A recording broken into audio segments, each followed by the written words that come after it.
आज का हमारा टॉपिक है relevant cash flows. Relevant cash flows को पहला लेक्चर इसलिए रखा गया है कि रेलेवेंट कैश फ्लोज ही की बेस पर हम लोग फ्यूचर में सारे के सारे डिसीजंस करेंगे और रेलेवेंट कैश फ्लोज को बहुत बड़ी अहमियत हासिल है हमारे किसी भी किस्म के डिसीजन मेकिंग के किसी भी सब्जेक्ट में। तो अगर आपने मैक पढ़ना हो, अगर आप लोगों ने बीएफटी पढ़ना हो, अगर आप लोगों ने कोई और टॉपिक पढ़ना हो या सब्जेक्ट पढ़ना हो जिसमें हम लोग डिसीजन मेकिंग करते हैं, तो डिसीजन मेकिंग हमेशा रेलेवेंट कैश फ्लोज की बेस पे की जाती है। रेलेवेंट कैश फ्लोज को समझने के लिए एक एग्जांपल देखते हैं। सपोज मैं एक प्रोजेक्ट कर रहा हूं और उस प्रोजेक्ट के ऊपर मेरे अभी तक कुछ पैसे लग चुके हैं। मैं ये बात करता हूं कि जी हम लोगों का जो मटेरियल है वो मटेरियल हम लोगों का लग चुका है आज तक तकरीबन 5 लाख रुपए का। हम लोगों की जो लेबर है वो लेबर भी लग चुकी है इस प्रोजेक्ट के ऊपर तकरीबन 4 लाख रुपए की। और हम लोगों की जो ओवरहेड्स हैं वो ओवरहेड्स भी हमारे इस प्रोजेक्ट पर लग गई हैं, से हम लोग कहते हैं 2 लाख की। तो अभी ये प्रोजेक्ट कंप्लीट नहीं हुआ और कंप्लीट होने से पहले मुझे जो जिन लोगों के लिए मैं प्रोजेक्ट बना रहा था उन्होंने कहा जी प्रोजेक्ट हम लोगों को नहीं चाहिए। अब मेरे पास दो रास्ते हैं। एक तो ये रास्ता है कि ये मैं प्रोजेक्ट आज अभी इसी वक्त एज इज बेच दूं, और अगर मैं बेच देता हूं तो मैं 12 लाख रुपए का ये प्रोजेक्ट आज बेच सकता हूं। एक ऑप्शन और है कि इस प्रोजेक्ट को मैं कंप्लीट करूं, ये एक आधे हफ्ते में कंप्लीट हो सकता है और मजीद मटेरियल और लेबर और ओवरहेड कुछ रिक्वायर्ड होंगी। मैं ये कहता हूं कि मेरे 50,000 रुपए की कुछ मटेरियल लग जाएगा, 30,000 के ऊपर लेबर भी लगने वाली है और कोई 20,000 की मेरे ओवरहेड्स लग जाएंगे और ये 1 लाख रुपया और लगेगा तो ये प्रोजेक्ट कंप्लीट होगा। और ये कंप्लीट करके मैं इस प्रोजेक्ट को कोई 13,25,000 में सेल कर सकता हूँ। और अगर मुझे ये डिसाइड करना है या मैं आप लोगों से पूछूं कि यार डिसाइड करो कि ये प्रोजेक्ट मुझे अब कंप्लीट कर देना चाहिए या मुझे ये एज इज अभी बेच देना चाहिए, तो आप लोग ये देखेंगे कि ये प्रोजेक्ट इस वक्त हम लोग सेल कर सक रहे हैं 12 का और इसके ऊपर पहले से 5 लाख और 4 लाख और 2 लाख लग चुके हैं। इसका मतलब है तकरीबन 11 लाख रुपया लग चुका है। अगर मैं इस 11 लाख को बीच में से माइनस कर दूं तो मेरे पास कोई 1 लाख रुपया सेव होता है इस केस में। और अगर मैं इस केस में रहा हूं तो यहां पर 11 लाख रुपया लग चुका था, 1 लाख और लगा, तकरीबन 12 लाख की कॉस्ट बनती है। और 12 लाख की कॉस्ट जब इसमें से माइनस होगी तो मेरे पास 1,25,000 रुपया बचता है। बेशक आप लोगों का डिसीजन ये होगा कि हम लोगों को ये प्रोजेक्ट कंप्लीट करके बेचना चाहिए। मैं इसी डिसीजन पर पहुंचूंगा लेकिन कुछ एक और तरीके से, जिसमें फिर मैं आपको ये समझाऊंगा कि हम लोग किस तरह रेलेवेंट कैश फ्लोज की मदद से डिसीजन जल्दी ले सकते हैं। देखिए, अगर मैं ये कहूं कि ये प्रोजेक्ट जो मैं कर रहा था इस प्रोजेक्ट को आज अगर मैं बेच दूं इस वक्त तो ये 12 लाख का बिक जाएगा, और अगर मैं इसको कंप्लीट करके बेचूं 1 लाख रुपया लगाऊंगा और 13,25,000 का बिकेगा। इस केस में अगर मैं सिर्फ इन दोनों कैश फ्लोज को देखूं तो मेरे पास 12,25,000 रुपया जेब में आएगा। जब मैं इस 12,25,000 को अपने इस 12 लाख के साथ कंपेयर करता हूं तो जाहिर बात है मुझे ये पता लगता है कि 25,000 ज्यादा आता है, मुझे यही काम करना चाहिए। ये जो मैंने ब्लू कलर से डिसीजन लिया, इस डिसीजन में मैंने अपनी ये वाली कॉस्ट को कंसिडर ही नहीं किया। जब मैंने अपनी इन कॉस्ट को भूल गया तो फिर भी मेरा वही डिसीजन था और 25,000 रुपए ज्यादा मैं इधर कमा रहा था। इसका ये मतलब हुआ कि मैं अपना डिसीजन ले सकता हूं जल्दी, कुछ कॉस्ट को इग्नोर करके और कुछ कॉस्ट को रेलेवेंट लेकर मैं अपने डिसीजन पर पहुंच सकता। मेरे डिसीजन के लिए जो कॉस्ट रेलेवेंट होती हैं, अगर मैं आप लोगों को ये बताऊं कि यार 3 शर्तें हैं जिनकी बेस के ऊपर मैं ये कह सकता हूं कि ये कॉस्ट मेरे डिसीजन के लिए रेलेवेंट है। पहली शर्त तो ये हो कि वो कैश फ्लो होनी चाहिए। दूसरी शर्त ये होनी चाहिए कि वो फ्यूचर की हो। अगर फ्यूचर की होगी तो मैं अपने डिसीजन में लेता हूं, वरना मैं वो वाली कॉस्ट अपने डिसीजन में नहीं लेता। तीसरी, जो कॉस्ट आप ले रहे हो उस कॉस्ट का cause and effect with decision हो। इसका मतलब ये होगा कि अगर मैं डिसीजन लेता हूं तो वो कॉस्ट होगी, अगर मैं डिसीजन नहीं लेता तो कॉस्ट भी नहीं होगी। ये तीन शर्तें ऐसी हैं जो मेरी रेलेवेंट कॉस्ट को डिफाइन करती हैं या रेलेवेंट कैश फ्लोज को डिफाइन करती हैं। मेरे लिए कैश इनफ्लोज भी हो सकती हैं, आउटफ्लोज भी हो सकती हैं। आउटफ्लो कॉस्ट होगी, इनफ्लोज मेरे रेवेन्यूज होंगे। तो मेरे पास इन तीन शर्तों को जो कैश फ्लो पूरी करेगी वो कैश फ्लोज मेरे डिसीजन के लिए रेलेवेंट है। अभी देखिए इस केस में, प्रोजेक्ट बी वाले केस में, ये सब कॉस्ट मेरे डिसीजन लेने से पहले की थी, यानी फ्यूचर की नहीं थी। बाकी ये कैश फ्लो थी फ्यूचर की, ये कैश फ्लोज थी फ्यूचर की, और ये कैश फ्लोज थी मेरी फ्यूचर की। मैं सिर्फ इन कैश फ्लोज की बेस पर अपना डिसीजन ले सकता हूं। तो ये तीन शर्तें जिस कैश फ्लो के ऊपर पूरी उतरती हैं वो कैश फ्लो मेरे लिए रेलेवेंट होगी। अगर मैं अपनी कैश फ्लोज देखना चाहूं कि कौन सी कैश फ्लोज मेरे लिए रेलेवेंट हैं और कौन सी कैश फ्लोज मेरे लिए इररेलेवेंट हैं, तो मैं ये देख सकता हूं कि मेरी कैश फ्लोज जो हैं वो सारी की सारी रेलेवेंट होंगी। इसका मतलब ये हुआ कि मेरी non cash items, non cash item की कोई एग्जांपल आपके सारे ध्यान में हो रही है? एग्जैक्टली मेरी डेप्रिसिएशन मेरे डिसीजन के लिए रेलेवेंट नहीं है। सेकंड नंबर पर मैं ये कह सकता हूं कि मेरी फ्यूचर की कैश फ्लोज होनी चाहिए। इसका मतलब तो ये हुआ कि जो भी मेरी पास्ट की कैश फ्लोज हैं, या मैं ये कह दूं कि जो मेरी संक कॉस्ट्स हैं, वो मेरे लिए रेलेवेंट नहीं है। थर्ड नंबर पर मैं ये कह सकता हूं कि मेरी सारी की सारी वेरिएबल कॉस्ट जो हैं वो रेलेवेंट होती हैं। जाहिर बात है, मैं कोई काम करूंगा तो वेरिएबल कॉस्ट होगी, मैं नहीं करूंगा तो वो वेरिएबल कॉस्ट भी नहीं होगी। इसका मतलब ये हुआ कि मेरी जो फिक्स कॉस्ट हैं वो सारी की सारी इररेलेवेंट। वो इस वजह से मैं काम करूं या ना करूं मेरी फिक्स कॉस्ट तो होनी है। हाँ, लेकिन अगर मेरे काम की वजह से या मेरे प्रोजेक्ट की वजह से किसी फिक्स कॉस्ट में चेंज आता है, मेरी कोई फिक्स कॉस्ट बढ़ जाती है या कम हो जाती है, तो वो जो इंक्रीमेंटल चेंज है वो इंक्रीमेंटल चेंज मेरे लिए रेलेवेंट है, बेशक वो फिक्स कॉस्ट हो। लेकिन अगर प्रोजेक्ट नहीं करूंगा तो नहीं होगी, करूंगा तो होगी। ये थर्ड वाला जो मेरा शर्त है ये पूरी होती है, कॉज एंड इफेक्ट। फोर्थ पर मेरी एक कॉस्ट होती है जिसको हम कहते हैं कमिटेड कॉस्ट। मेरी कमिटेड कॉस्ट जो है वो भी मेरे लिए इररेलेवेंट है। कमिटेड कॉस्ट की एग्जांपल ये होगी, सपोज मैंने एक प्रोजेक्ट करना है और मैंने उसकी फिजिबिलिटी तैयार करवाई। मैंने अपने कंसल्टेंट से पूछा कितने पैसे फिजिबिलिटी के। सपोज उन्होंने मुझे 3 लाख रुपए कोट किए और मैंने कहा ठीक है, आपको 2 महीने बाद पैसे देंगे। अब ये जो पैसे मैंने देने हैं ये कैश फ्लो है, फ्यूचर की है। लेकिन अगर मैं डिसाइड करता हूं मैं प्रोजेक्ट करूंगा तो मैंने ये कॉस्ट अपनी देनी है कंसल्टेंट को। अगर मैं ये डिसाइड करता हूं कि मैं ये प्रोजेक्ट नहीं करूंगा, इवन देन मैंने ये कॉस्ट देनी है। इसका कॉज एंड इफेक्ट नहीं बनता है मेरे डिसीजन के साथ, इसलिए ये इररेलेवेंट है। देखिए, मैं ये नहीं कह रहा हूं कि ये कॉस्ट मैं अपने प्रॉफिट एंड लॉस अकाउंट में नहीं लिखूंगा, मैं अपने रिकॉर्ड्स में नहीं लिखूंगा, मैं हर जगह लिखूंगा। लेकिन फिलहाल डिसीजन लेने के लिए ये कॉस्ट मेरे लिए रेलेवेंट नहीं है। मैं इसको भूल भी जाऊं ना थोड़ी देर के लिए तो मेरे डिसीजन पे कोई फर्क नहीं पड़ेगा। मैं डिसीजन अपना फास्ट कर सकता हूं और एक्यूरेट कर सकता हूं। एक और बात आप याद रखिए कि हम लोगों की किसी भी किस्म की बुक वैल्यू हमारे एसेट्स की वो भी इररेलेवेंट होगी।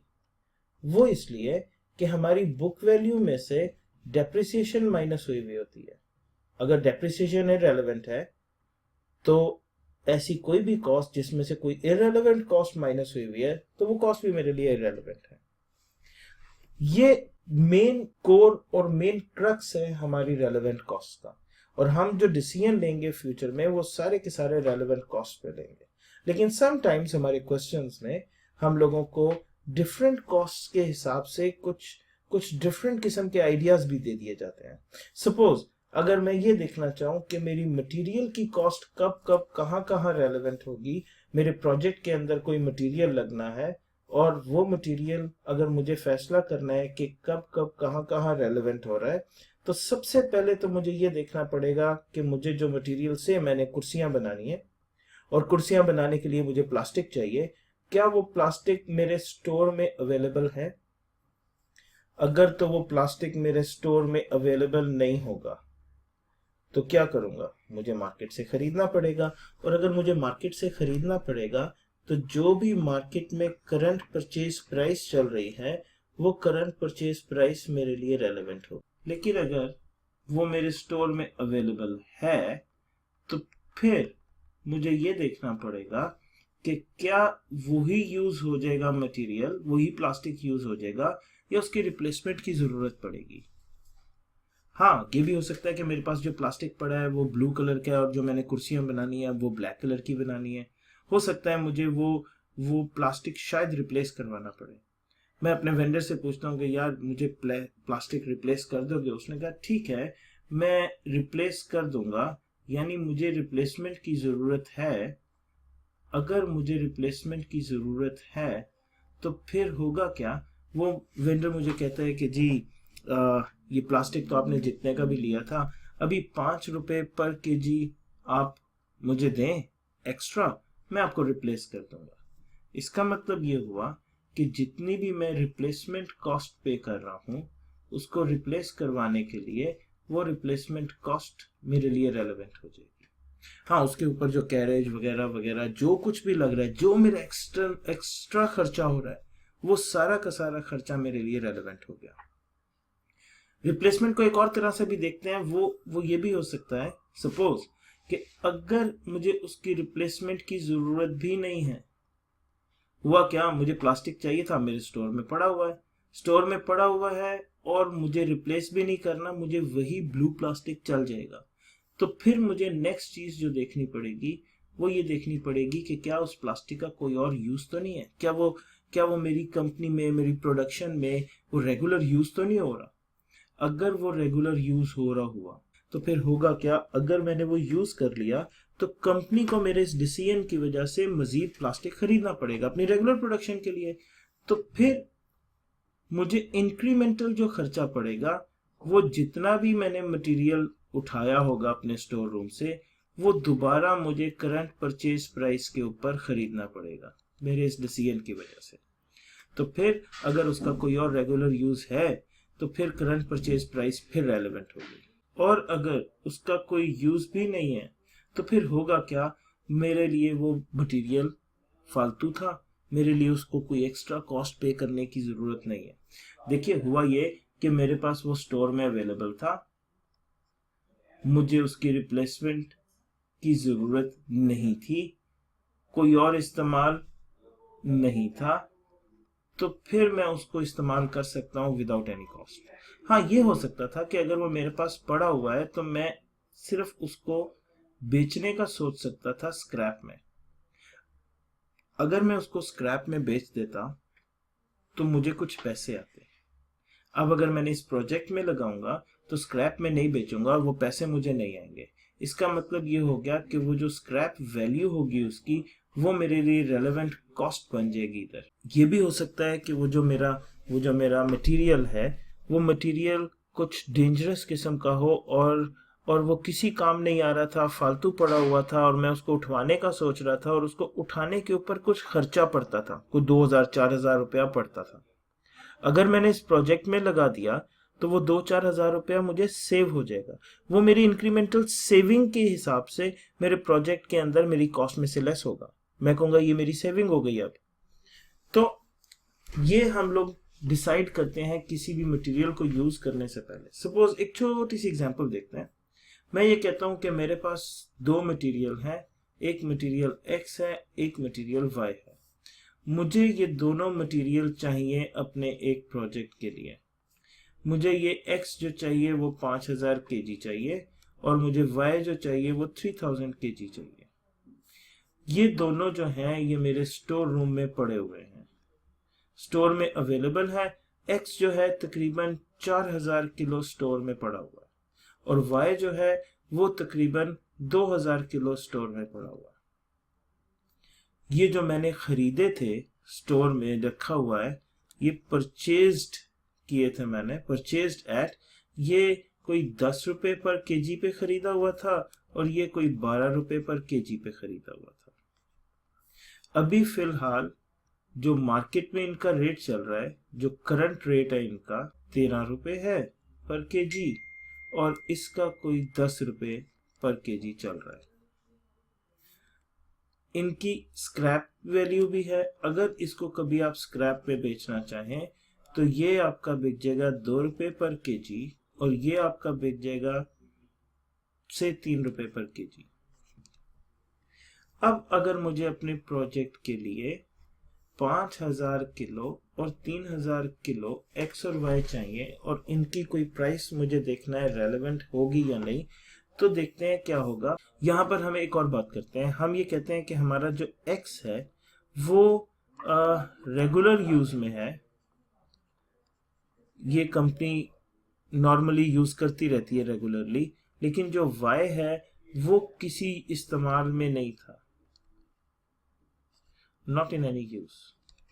अब अगर मुझे कॉस्ट फाइंड करनी है अपने x और y की, तो पहले मैं अपने x की कॉस्ट फाइंड करता हूँ। x अगर गौर करें तो मुझे 5000 kg चाहिए था और 5000 kg के लिए 5000 kg, अगर x को देखें तो मुझे 5000 kg चाहिए था और मेरे स्टोर में 4000 kg पड़ा है।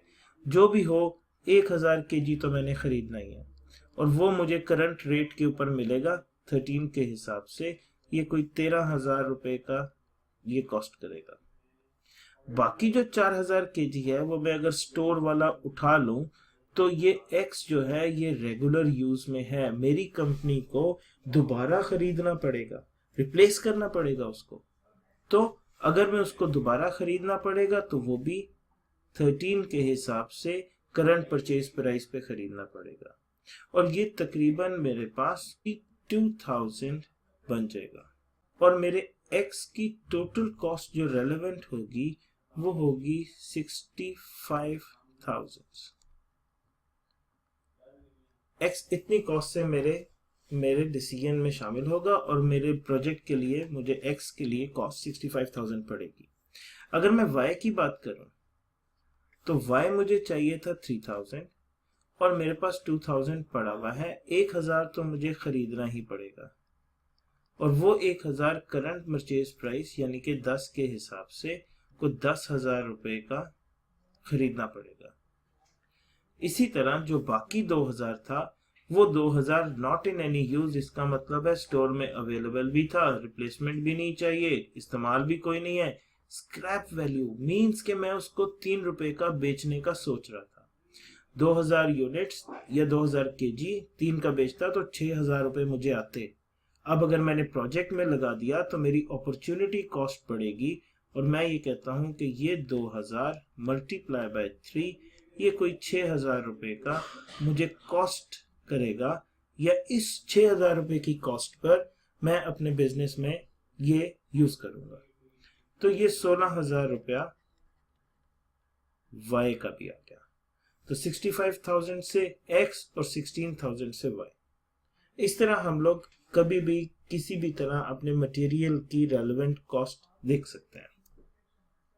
सिमिलरली अगर हम लोगों को अपनी लेबर की कॉस्ट देखना हो कि ये हम लोगों के लिए कौन सी कॉस्ट रेलेवेंट होगी, तो हम सबसे पहले सवाल ये देखते हैं, अपने आप से पूछते हैं कि क्या मेरे पास कोई लेबर की स्पेयर कैपेसिटी अवेलेबल है।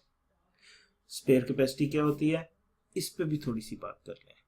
सपोज मेरा प्रिंटिंग का काम है और मेरे पास जो लेबर है या मेरा जो काम है वो 9 to 5 चलता है, लेकिन आजकल काम कुछ कम था तो लेबर 9 to 2 काम करती है और 2 से 5 यानी कि 3 घंटे वो लेबर फारिग बैठी रहती है।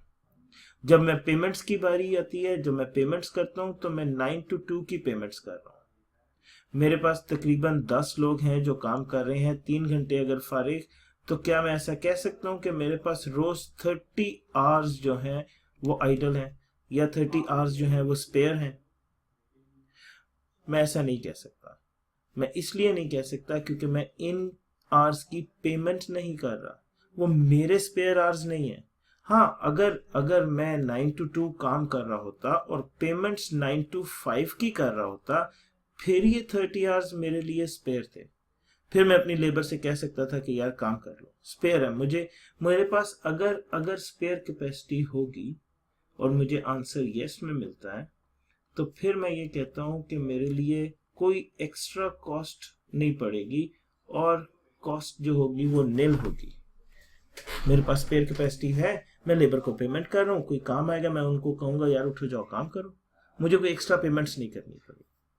अगर मेरे पास स्पेयर कैपेसिटी नहीं है तो फिर मुझे अपने आप से सवाल करना पड़ेगा कि क्या ओवर टाइम में काम किया जा सकता है? क्या मेरे पास जो लेबर है वो तो फुली एम्प्लॉयड है, 9 से 5 तक काम कर रही है, तो क्या ये ओवर टाइम में काम कर देंगे? अगर ये ओवर टाइम में मुझे काम कर देते हैं तो फिर जो भी ओवर टाइम की पेमेंट्स हैं वो ओवर टाइम की पेमेंट्स मेरे लिए रेलेवेंट हो जाएंगी। ओवर टाइम में मैं इनको क्या पे करूंगा? इनका रेगुलर रेट तो पे करूंगा, रेगुलर रेट के अलावा इनको प्रीमियम भी दूंगा ओवर टाइम का। ये दोनों चीजें मेरे लिए रेलेवेंट हो जाएंगी। अब अगर मेरी लेबर ओवर टाइम करने को भी तैयार नहीं होती, तो फिर मेरे पास अगला काम यह है कि मैं ये देखूं क्या मुझे जो लेबर चाहिए वो मार्केट में अवेलेबल है। अगर मुझे मार्केट से अवेलेबल हो जाती है तो फिर मैं क्या करूंगा? मैं ये देखूंगा कि जो भी मुझे मार्केट का रेट पे करना पड़ेगा उस लेबर को लाने के लिए, वो मार्केट रेट मेरे लिए रेलेवेंट हो जाएगा। अच्छा, अगर मार्केट में भी लेबर अवेलेबल ना हो तो अब मुझे कुछ ना कुछ कॉस्ट तो देनी है उस प्रोजेक्ट के लिए। तो वो जो कॉस्ट मेरे लिए अब रेलेवेंट होगी वो कॉस्ट ये होगी कि मैं ये कह सकता हूँ सिर्फ कि यार वो जो रेगुलर प्रोडक्शन कर रहे हैं, चारा सिर्फ यही है कि मैं वहां से उनको शिफ्ट कर लूं अपने इस नए प्रोजेक्ट के ऊपर, मैं अपना पुराना काम बंद कर दूं। अगर मैं अपना पुराना काम बंद कर दूंगा तो मुझे लेबर की पेमेंट्स इधर करनी पड़ेंगी, जो लेबर की पेमेंट्स मैं इधर करूंगा वो मेरे लिए इधर रेलेवेंट हो जाएंगी। इसके साथ साथ एक अपॉर्चुनिटी कॉस्ट भी मुझे पड़ेगी, वो अपॉर्चुनिटी जो मैं उधर से लूज कर रहा हूं। एग्जांपल देता हूं, सपोज मैं जो कुर्सियां बना रहा था, वो कुर्सी मेरी एक कुर्सी सेल होती है मार्केट में तकरीबन 500 रुपए की, और इस कुर्सी के ऊपर जो मेरा वेरिएबल खर्चा आता है, यानी मेरा मटेरियल का खर्चा, मेरा लेबर का खर्चा और मेरा ओवरहेड का खर्चा, वो कुछ ऐसे था कि 100 रुपया मेरा मटेरियल के ऊपर लग रहा है, तकरीबन 150 रुपया मेरा लेबर के ऊपर लग रहा है, और तकरीबन 150 ही रुपया मेरा ओवरहेड्स के ऊपर लग रहा है। ये 400 रुपए का खर्चा हो रहा था और वो कुर्सी मैं बेच रहा था तकरीबन 100 की। अब अगर गौर किया जाए, या अब मैं आपको अगर एक और बात बताऊं, ये जो हमारी लेबर की हम पेमेंट्स कर रहे हैं 150 की, मैं ये कहता हूं कि ये लेबर जो है ये तकरीबन 2 घंटे के अंदर ये काम कंप्लीट करती है। इसका ये मतलब हुआ कि मैं लेबर को 75 पर आवर पेमेंट कर रहा हूं। अगर मैंने अपनी ये लेबर अपने इस प्रोजेक्ट पे शिफ्ट कर दी, तो ये जो मैं रेगुलर प्रोडक्शन कर रहा था नहीं करूंगा, सेल नहीं हो सकेगी, सेल नहीं होगी, मटेरियल नहीं लगेगा, लेबर नहीं लगेगी, ओवरहेड नहीं लगेगी, अल्टीमेटली मुझे ये जो कंट्रीब्यूशन हो रहा था नहीं होगा। मेरे इस डिसीजन की वजह से ये जो मुझे 100 रुपया आ रहा था ये नहीं आएगा, और ये 100 रुपया जो मुझे आ रहा था अगर मैं लेबर के हिसाब से देखूं तो ये मेरी लेबर मुझे 2 घंटे में ये 100 रुपया कमा के दे रही थी, या मैं ये कह सकता हूं कि मेरी लेबर फिलहाल मुझे पर आवर 50 रुपीज कमा कर दे रही थी। तो ये 50 रुपीज अब इधर रेलेवेंट हो जाएंगे, और लेबर का जो पर आवर रेट था वो तो मैं दे ही रहा था, ये दोनों एड अप हो जाएंगे और मेरे पास जो कॉस्ट मेरी रेलेवेंट हो जाएगी लेबर की, वो तकरीबन 125 रुपए रेलेवेंट होगी पर आवर। ये है वो कॉस्ट जो मैं अपने प्रोजेक्ट के लिए फिर रेलेवेंट करूंगा। अच्छा, ये भी हो सकता है कि मेरी रेगुलर तो 75 पर आवर पेमेंट्स हो रही हैं, ओवर टाइम में वो कहते हैं जी 75 के साथ हम लोग तकरीबन 40 रुपीज लेंगे और आप लोगों को काम कर देंगे ओवर टाइम में। इसका मतलब ये हुआ कि ये टोटल तकरीबन 115 रुपए मांग रहे हैं। मार्केट में पता किया तो मार्केट में मुझे लेबर 75 का मैं काम करा रहा हूं, मार्केट वाली लेबर कहती है जी हम 100 पर आवर पे काम करने आ जाएंगे। और फिर अगर मैं अपनी रेगुलर प्रोडक्शन से शिफ्ट करता हूं तो मुझे 125 आते हैं। अगर ये तीनों सिनेरियोज हो जाएं तो फिर भी मैं बीइंग अ रैशनल, मैं ये कोशिश होगी कि मैं कम से कम पे काम करवाऊं और मेरे लिए मार्केट रेट जो है वो रेलेवेंट हो जाएगा और मैं अपने प्रोजेक्ट के अंदर 100 पर आवर के हिसाब से लेबर को रख लूंगा। इसी तरह जैसे लेबर किया, हम लोगों के पास वेरिएबल ओवरहेड्स और फिक्स ओवरहेड्स को भी कौन कौन सी कॉस्ट रेलेवेंट होगी उनको भी देख लेते हैं। हम लोग पहले ही बात कर चुके हैं कि हमारी हर किस्म की वेरिएबल ओवरहेड्स मेरे डिसीजन के लिए रेलेवेंट है। शर्त ये होनी चाहिए कि वो कैश फ्लो हो, वो फ्यूचर का हो और मेरे डिसीजन की वजह से हो रही हो, और मेरी सारी की सारी फिक्स कॉस्ट वो इररेलेवेंट है, फिक्स ओवरहेड्स इररेलेवेंट। हाँ, लेकिन अगर ये फिक्स ओवरहेड्स इंक्रीमेंटल हुई तो फिर ये फिक्स ओवरहेड्स मेरे लिए रेलेवेंट है, वरना फिक्स ओवरहेड्स मेरे लिए रेलेवेंट नहीं है। अगर कहीं पर आपको फिक्स ओवरहेड्स का एब्जॉर्प्शन रेट नजर आता है तो वो एब्जॉर्प्शन रेट का मतलब यह है कि हमारी कोई सेंट्रलाइज्ड ओवरहेड्स हो रही हैं और उनका कोई रेट निकाल कर हम इस प्रोजेक्ट को एलोकेट कर रहे हैं। इस केस में भी अगर मैं प्रोजेक्ट नहीं करूंगा तो वो मेरी सेंट्रल ओवरहेड्स तो हो रही हैं, वो मेरे लिए इररेलेवेंट। सिर्फ और सिर्फ ऐसे फिक्स कॉस्ट जो हमारे इस प्रोजेक्ट से इंक्रीज हो रही हैं वो मेरे लिए रेलेवेंट होंगी। इसी तरह हम लोग अपने एसेट्स की कॉस्ट को भी देखते हैं कि कौन कौन सी रेलेवेंट है। हमने बात ये की थी कि हम लोगों की फ्यूचर की कॉस्ट हो, हम लोगों के डिसीजन की वजह से कॉज एंड इफेक्ट हो और कैश फ्लो हो, और हमने ये कहा था कि इसकी जो बुक वैल्यूज हैं वो बुक वैल्यूज रेलेवेंट नहीं होती क्योंकि उसके अंदर से डेप्रिसिएशन निकली हुई होती है और डेप्रिसिएशन जो है वो भी हमारे लिए इररेलेवेंट है। एक छोटी सी एग्जांपल देखते हैं, उस एग्जाम्पल को पढ़ते हैं और उस एग्जाम्पल से हम लोग देखते हैं कि हमें क्या समझ आती है, कौन कौन सी कॉस्ट कब कब रेलेवेंट होगी।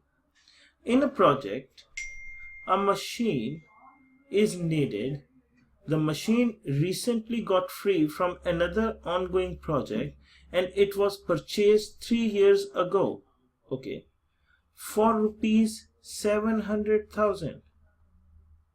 अच्छा, पहले पढ़ लेते हैं फिर फैसला करेंगे। During the past year, machine was depreciated at 10% per annum and has a book value of rupees 490,000, okay, and a scrap value of 300,000 now. This machine could be used in this project. If used here, the project under consideration, it will be used for 5 years. Its book value after 5 years will be rupees 150,000 and it could be sold for rupees 50,000 after the project ends.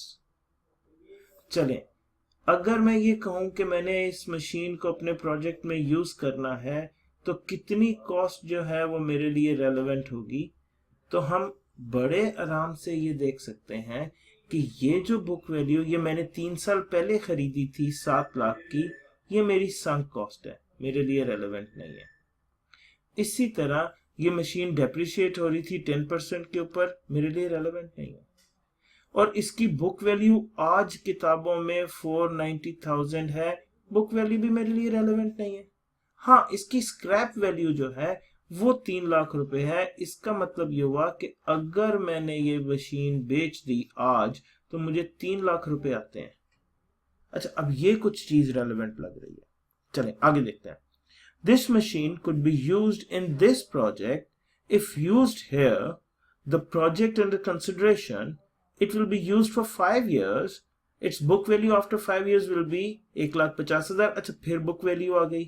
अब book value तो मेरे लिए relevant ही नहीं है।